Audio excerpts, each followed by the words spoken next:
This is Talking My Walking. I am Rodrigo Ribeiro, and today I'm going to talk about class consciousness, class unity, and class struggle. Why we need to organize resistance, and why don't we have it? Is individualism and divisionism natural or manufactured? I, you know, we are we have the reminiscences of tribal identity because we evolved in small groups, small communities, tribes, indigenous groups, so that there you have an identity, a language, and a set of beliefs, a belief system that is shared by the members of the group, and usually is as an identity separated from other identity, which means that we create and reinforce that identity over time, and each group does the same, and that's why there are the traits that identify a group, and a society is a large the modern societies, and not so modern, but there are large groups of people, millions of people, sometimes hundreds of millions, but still in many cases there is the sense of unity, because we have a national sense of unity. When there are competitions, for example, in sports or other events, or wars for the same token, we rally around the idea of nationality. That's we are patriotic because we have that unity. So, for some reason, we can find the energy, and we can identify ourselves with the larger group, which means the nation, because we know that our identity, we understand that who we are has something to do with that identity, with that nation, country, and state. There is not only the language, because in modern times there are several nations sharing the same language with different accents, of course, but so it's not anymore only the question of a language or a dialect, but that identity is present, that unity is present. That national identity is not about truth and justice, because there is a lot of delusion, there is a lot of myths around the novelty of the national identity. There is even a national anthem, I was looking for the word, that glorifies those myths about the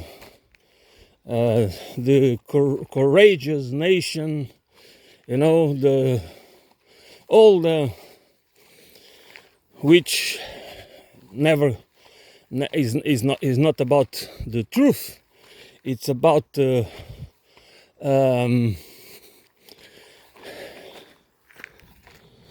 is always about perception manipulation.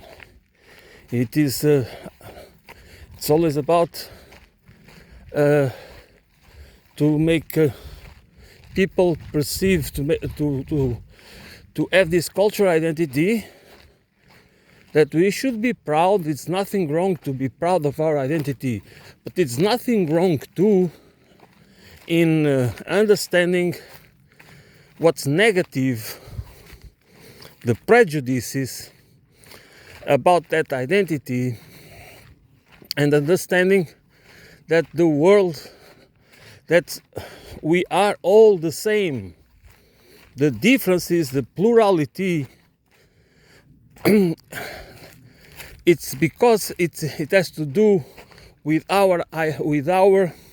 with the characteristics of our species, with the innate features of our species.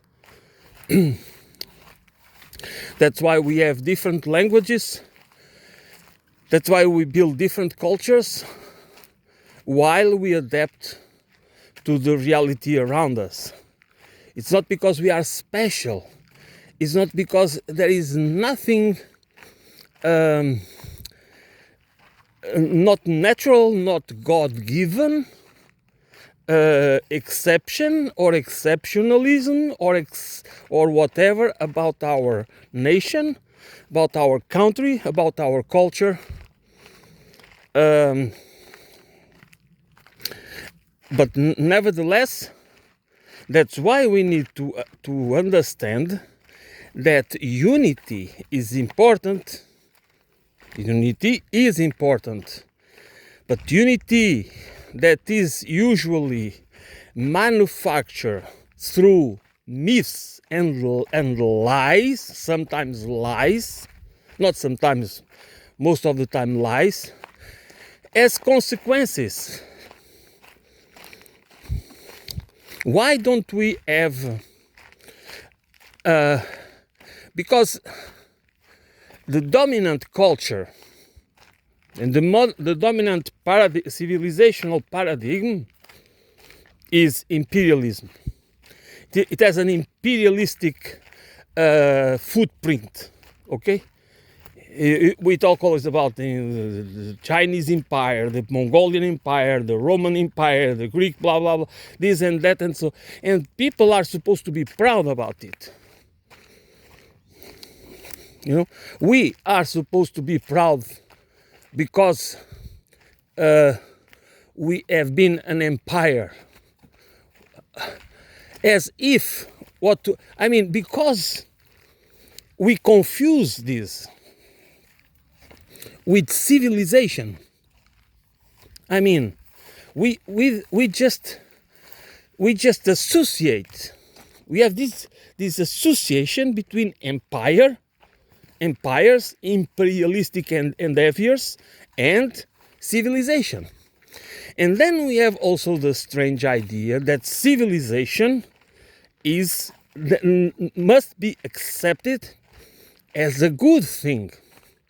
It has to have a positive tone.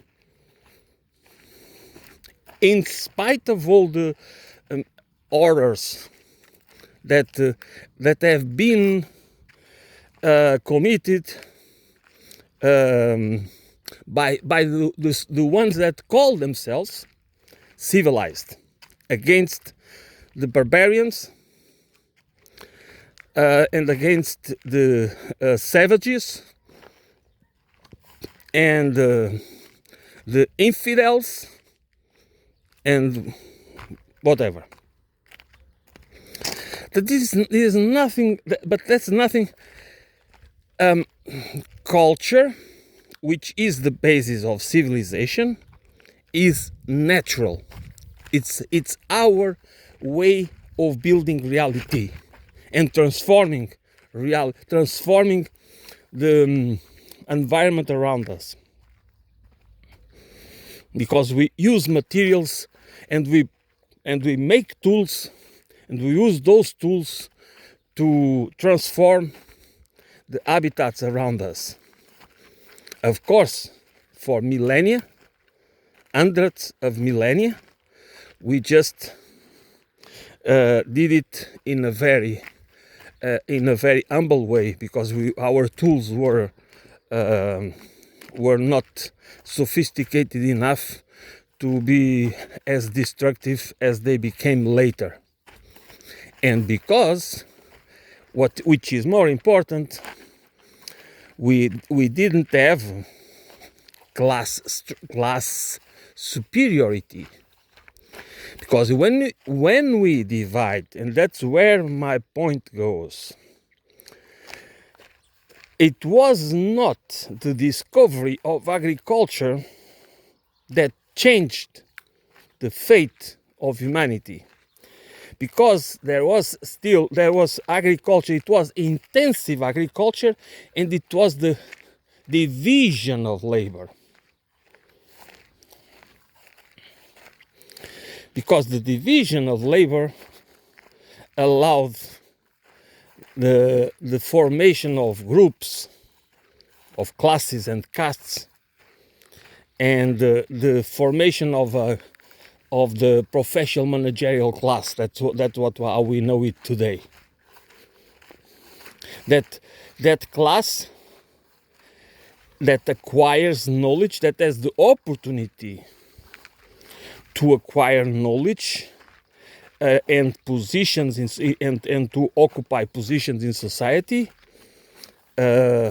with roles that are, and functions that obviously are based on knowledge and relations with power, or with the powerful, that themselves they do not need even to write, as you know.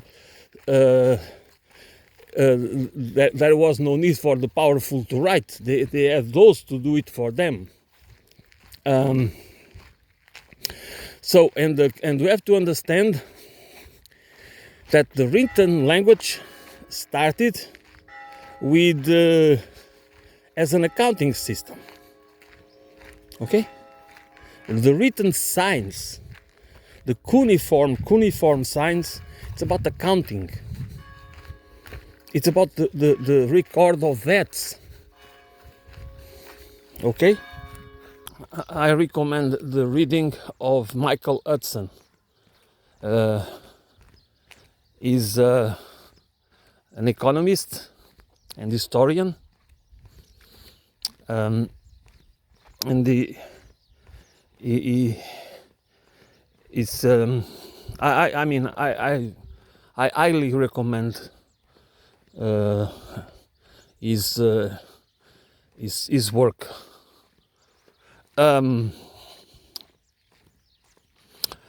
So the class consciousness, class unity, and class struggle. That is, to me, the top, because we cannot expect any meaningful change in the existing system. There are differences between the countries, of course. I do honestly, if I would be asked to classify which country would be on the top of the evil countries, if there is such thing, for me it would be easy. with nuances, of course, because everything is with nuances. It's not just as like it would be the United States of America. Not because when I'm in the United States of America, I mean the oligarchs and the plutocrats that through the deep state and the permanent bureaucracy do want. They add the, I mean, it's from the Paul Wolfowitz doctrine, the project for the 21st American century, and so many other works and papers produced by think tanks, reports produced by think tanks, like the Rand Corporation or the Brookings Institution, I mean, and many others. There has been the intention of controlling the world by dictating the governance, by having the ability to dictate the governance through all means. That's why we have a mess that we have today. We have this mess now because that's why they need us divided. That's why in the Western countries they need us divided, and they need to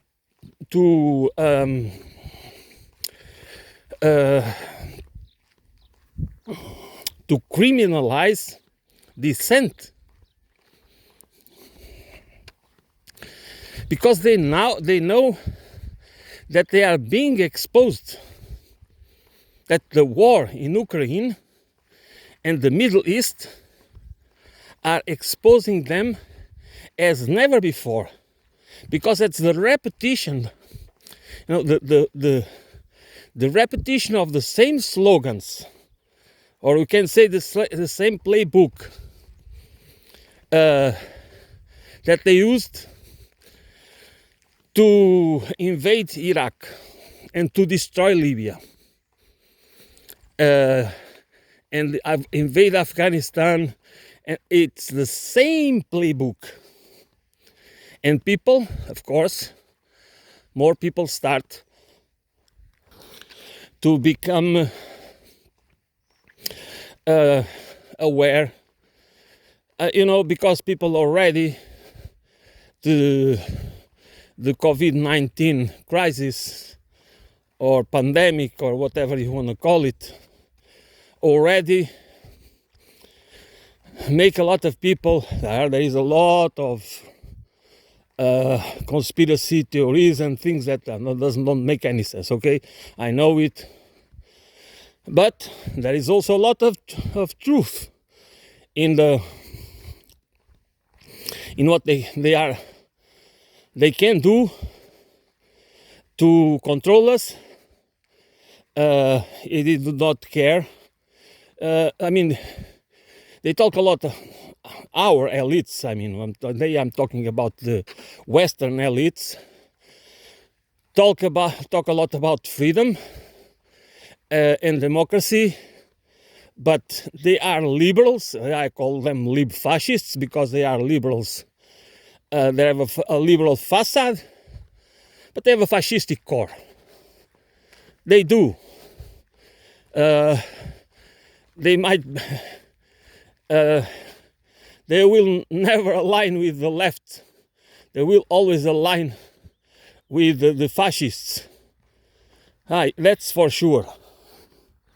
So but that's what people don't get. People do not understand that there is, between liberals and even many of the so-called progressives, the left, the centrists, are actually, they will always align with the fascists, not with the left. But somehow, again, most people do not understand that it is wrong, it is a mistake, it is delusional to equate fascism and communism. to say, because that's exactly what they want you to, that they want us to perceive reality. That's how they really want us to perceive reality. So we are supposed to be individualistic in for the pursuit of economic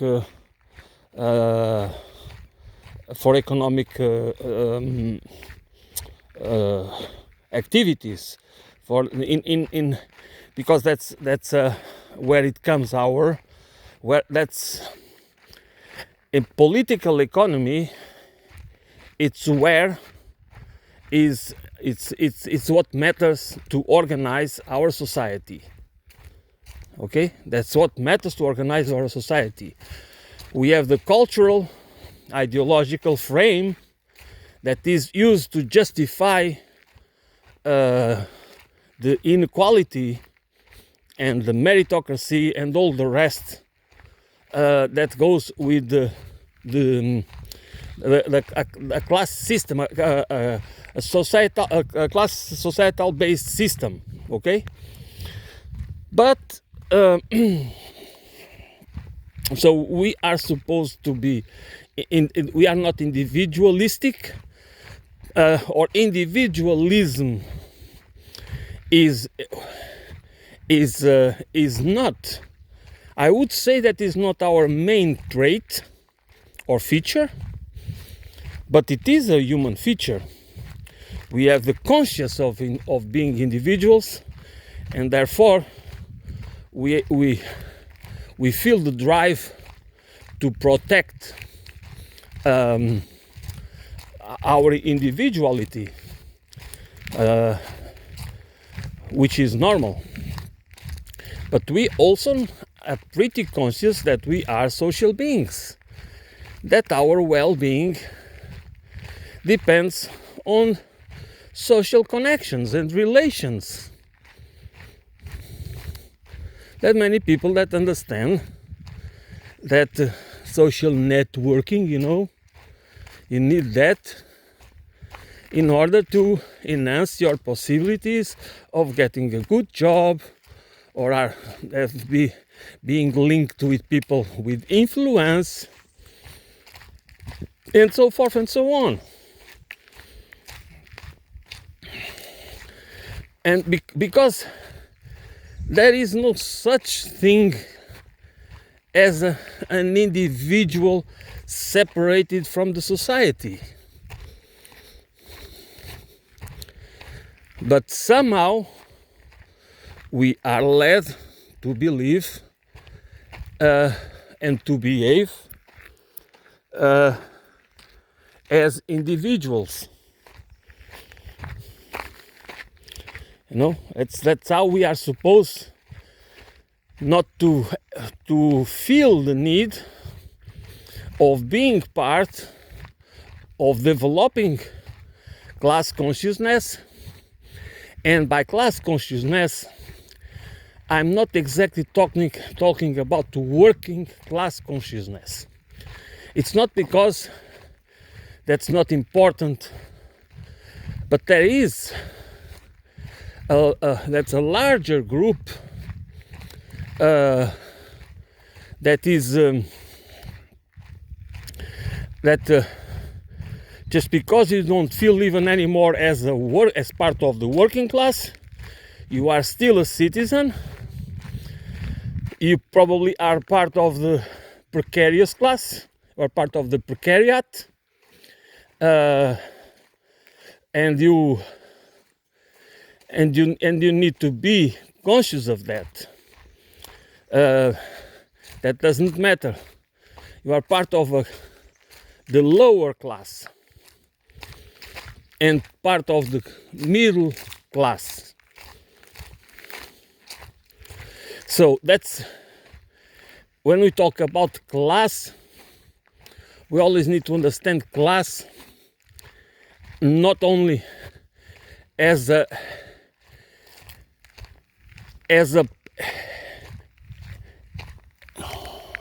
socioeconomic and cultural, ideological, and political identity. That we need to understand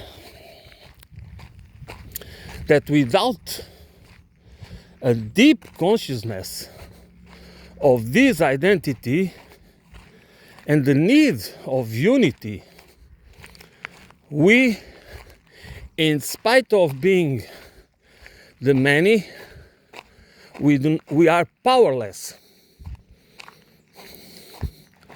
And the struggle, and I do not like slogans like the dictatorship of the proletariat, and I think it's not historically for the days for our current situation. I think it's not appropriate. I think we need to understand that unity needs to be around the concept of the identity, not the concept, but the reality of citizenship. We are citizens. We are primarily human beings, which are part of a bigger ecosystem, which is nature, which is the environment. But as citizens, we are part of a society, and that society is a creation of our human work. It's not the creation, and that's why we need the sense of class unity. Because if we believe that we are part of that we owe the society, and our society is organized, if we owe it to to saviors, to heroes, to great leaders, to emperors, to conquerors, to if we keep being deluded by ideas of delusion of grandeur, of these authorities, these myths, these imperialistic myths, that we kind of have to be very grateful, because the unity of our nations, and by the way, most empires do not exist anymore. That what exists is nations, and some of them are small, especially in the European continent. And so what? We don't need, do we need to go back? Do you want to go back and fight for imperialism? If you are a German or Austrian or a Spanish or a Portuguese or French or whoever it is, do we want to reignite the ideas of becoming great again. I mean, that's what we should do, or we need a totally different mentality based on cooperation and on the recognition that we are all equals. And the recognition, I do not mean, again, this recognition that I talk about is a conscious recognition, is that it needs to be part of the daily life. Okay? That's why class unity matters a lot, because organized resistance against those that will always try to divide us in order to take control and exercise power over large groups of people that will go to exist forever.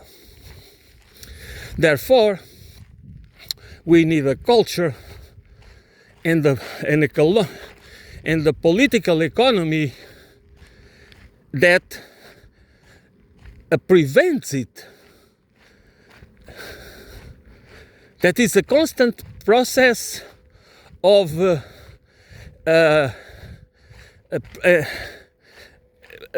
doesn't allow these people to take control over the institutions, because these people will always try.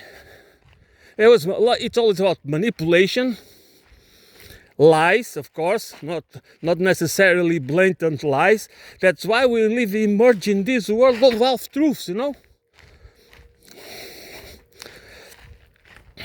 They are not blatant lies, but they are just but they are distorted in order to convince as many as possible that they need to follow, to support, to have blind faith in a certain person or movement, that we need to rally around it, but we do not necessarily have any saying on it.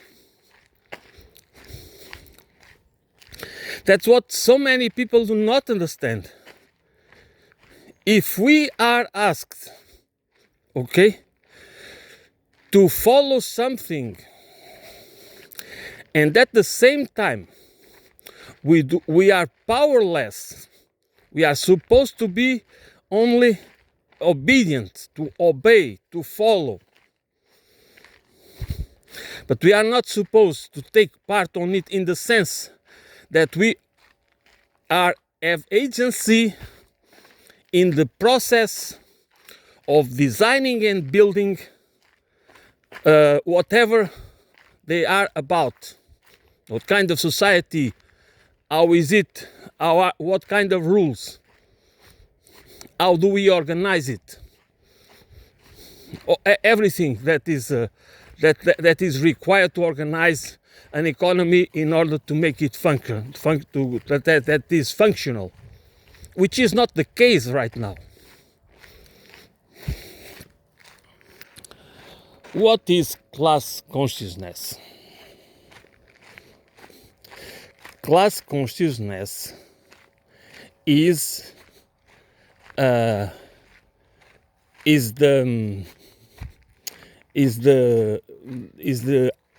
being conscious, okay, and behave accordingly, that we are part of a class. But we can believe that we are part of a class that actually we are not, because we can have access to certain goods and services that might give us the illusion that we are part of a society, of a class that actually we do not. Because it is because as long as we do not have control of the means of production, or of the means of the income, that we are dependent on the will of somebody else, or on circumstances that we have no control whatsoever, that we can be dismissed, and we can lose our job, our source of income, or even if you are a small business owner, or you are a micro entrepreneur, or which are most of the people are employees, or they have small businesses or micro businesses, but they do not have control. That's why they might have the illusion that they belong to the middle class, or even the upper middle class, so they are kind of petty bourgeoisie, but the way they should perceive themselves, it's that they are the destiny. It doesn't depend only on their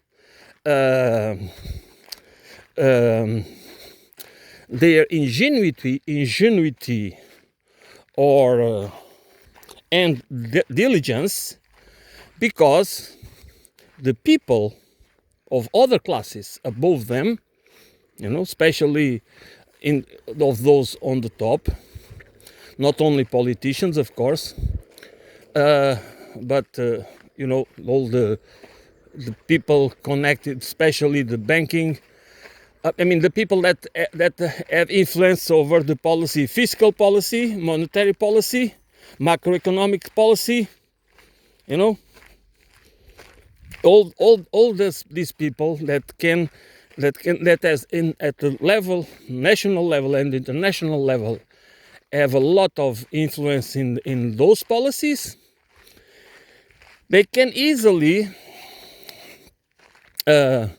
change the rules of the game, and suddenly you lose your job, you lose your business, and that's nothing to do with, that's not your fault.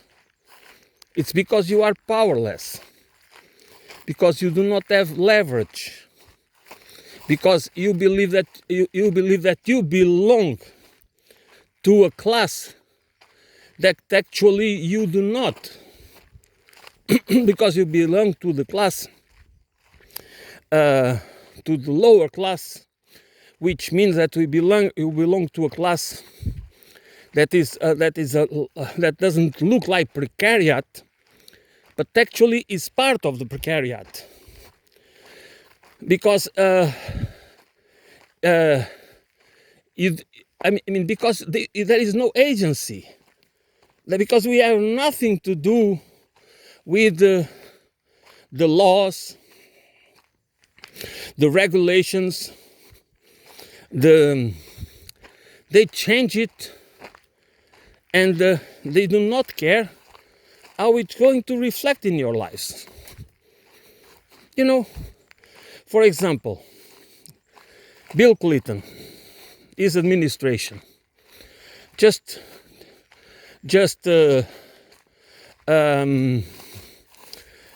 abolished the Glass-Steagall Act. Okay, the one that was protecting that the investment banking could not merge with the commercial banking, because there was conflict of interests. Okay, so, but Mr. Clinton or whoever counseled him to do it, to just boost the markets, okay? Because it would be good for the economy, all right? For which economy and for whom? Okay? And then what did we get? What was the result? 2007, 2009 crisis. Who were the ones to be wiped out and suffer the consequences? It was many of those who believed they belonged to a class that actually it's just an illusion. Not because they do not have nice lives for a while, but because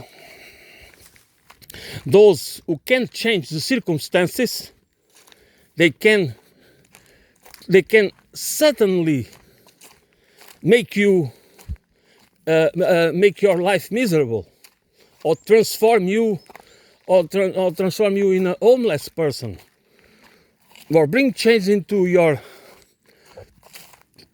life or the life of your family that have nothing to do with the real economy. And that's why we need to understand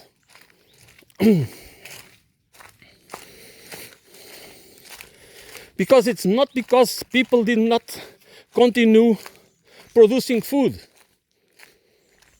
or there was not the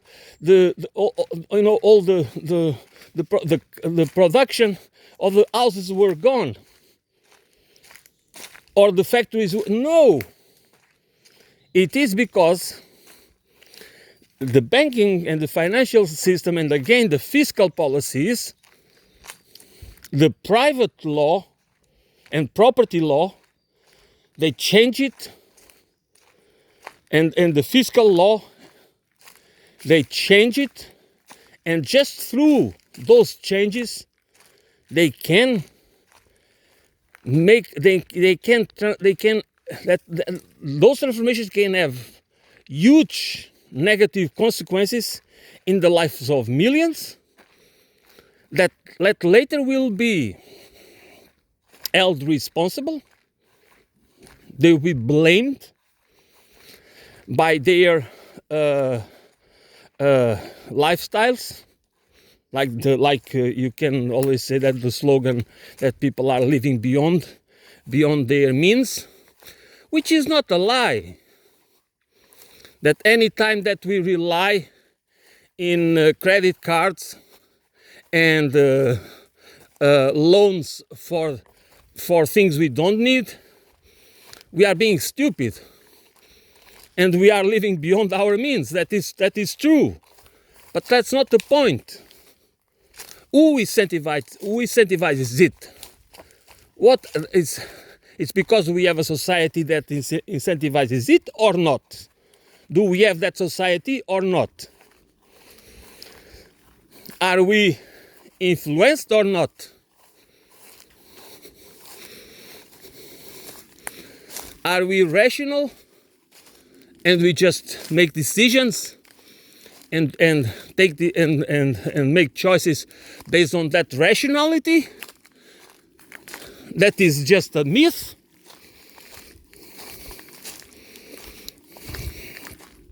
Or do we need ourselves to understand the underlying mechanisms of behavioral engineering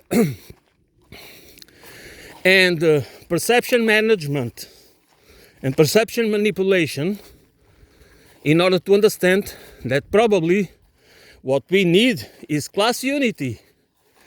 And class unity, you don't need to think that you are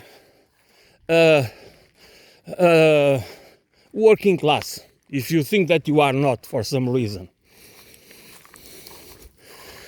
But you need to think that you are a citizen, part of a class that has little to no agency, political agency, therefore you don't have economic agency, that the laws and the policies can be changed without whether you want it or not, or whether you voted for the right person or the wrong person, it doesn't matter, because those policies, not only the foreign policy like in the United States, but also the domestic policies, are not designed to protect the larger class. You know, the larger class, but the opposite. It's to protect and to enrich and give more power and control to the few, to the upper, to the top class, to the really, to the 10% of the population, but especially to the 1% and the 0.1%. That's how the system works. So therefore, the 90% of the people, the 90% of the citizens that are part of the society, in this case I'm talking about of the American society, they should understand themselves as a class. They should have a perception and the consciousness that in spite of the plurality of their walks of lives and identities, they are part of the same class because they do not have enough agency to have control over the outcomes, especially in economic policy and in macroeconomic policy and foreign policy,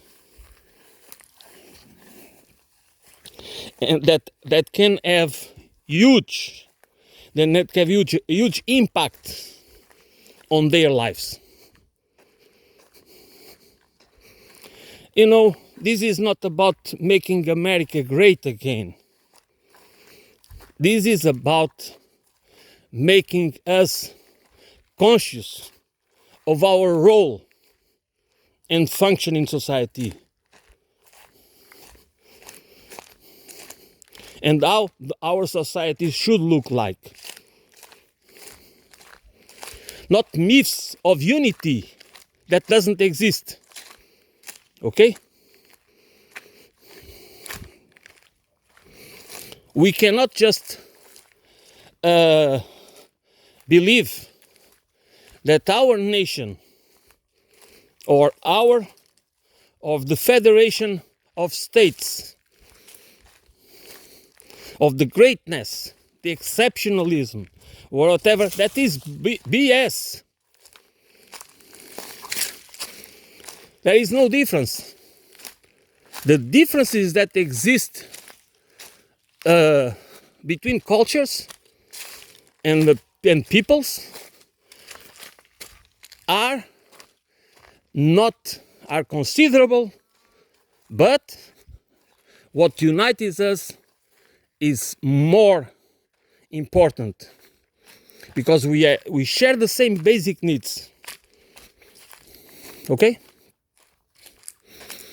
And we have evolved to be in interdependence.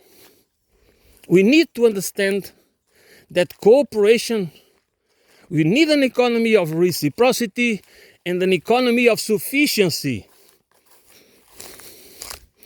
Not a predatory economy which is financial. It's not even about producing anything. It's about granting rents. It's about rents. It's about parasitism. It's about economic parasitism. That's what financial economy is a parasitic system to enrich the few at the expenses of the rest of us. That's another reason that we need to understand that we need a new understanding of class unity. That's not because it's not important to have working class consciousness, but because we need a broader understanding, a more holistic understanding of class consciousness and class unity. Because we need grassroots movements to fight against a system that needs to be eradicated. It's not a small thing, and we can only do it with unity. There is no other choice, because that's again we cannot expect or wait for saviors, heroes. I mean, always repeat the same thing, authorities, people that, I mean, whoever it is, that will come to save us, to lead us to a glorious future, or to make America great again. I mean, how stupid can you be? How stupid can you be?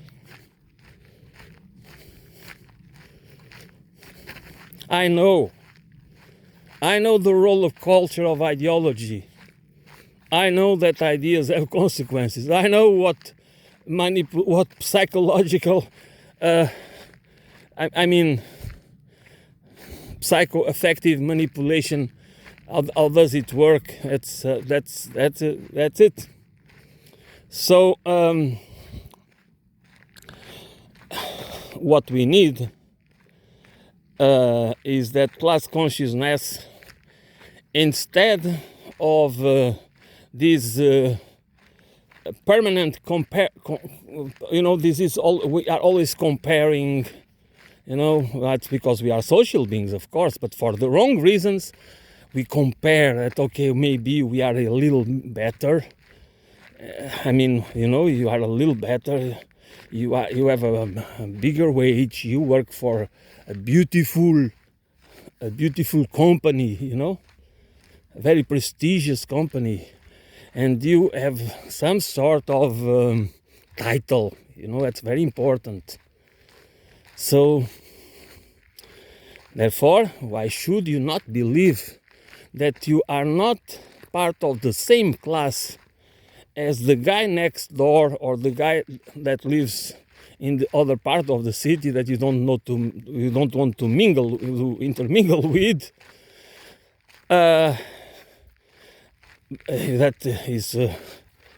That comes to clean your toilet, or cook for you, or something like that.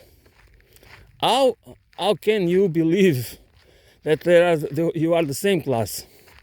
But if you have no control, that if your boss, if you have a huge mortgage on your back, okay,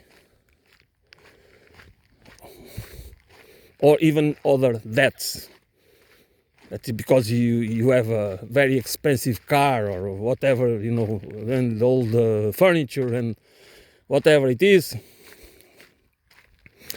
So what you really own is that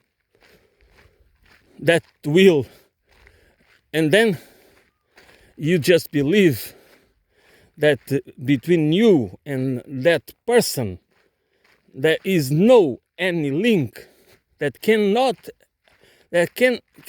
be, that because of cultural differences, because you are a sophisticated and educated person and the other one doesn't have that sophistication, doesn't know how to identify. If it in front of a painting or a classic or what, a classic piece of music or whatever it is, it doesn't matter.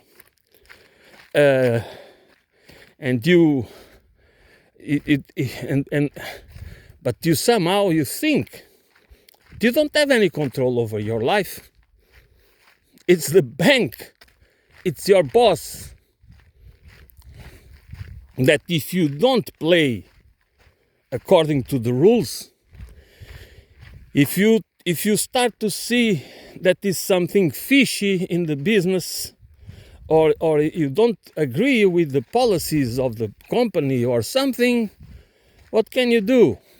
You have to comply.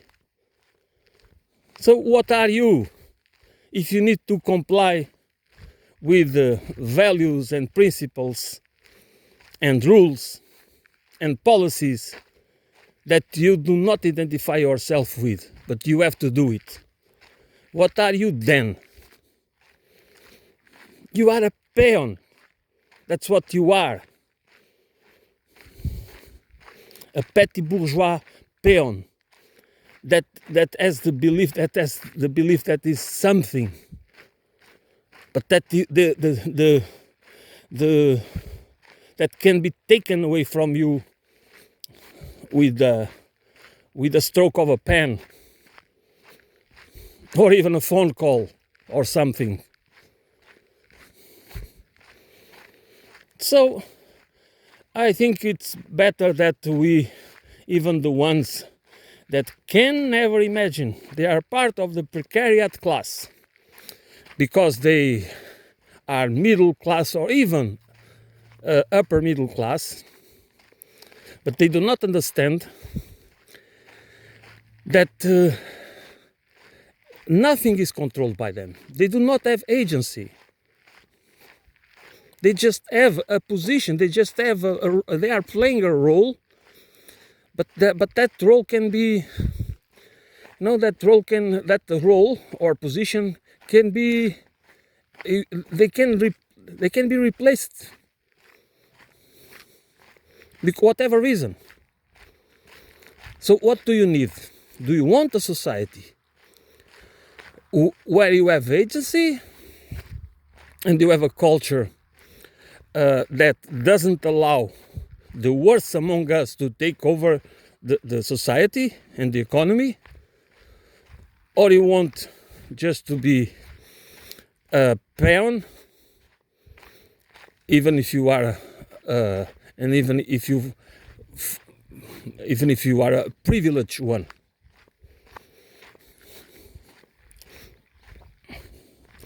In the long run, and that's another point that we do not really understand very well, in the long run, we are all losers. And you know why? Because it not might be you, but if we do not do anything, the ones that what we call loved ones will suffer the consequences of us doing nothing. Yes, that's it. So that's why I think we need to, this is there is a lot to discuss, because it's not, I never have the presumption of being able to talk about every important point or issue related to the topic of the day. That's why this is a process. This is a work in progress. This is never meant to be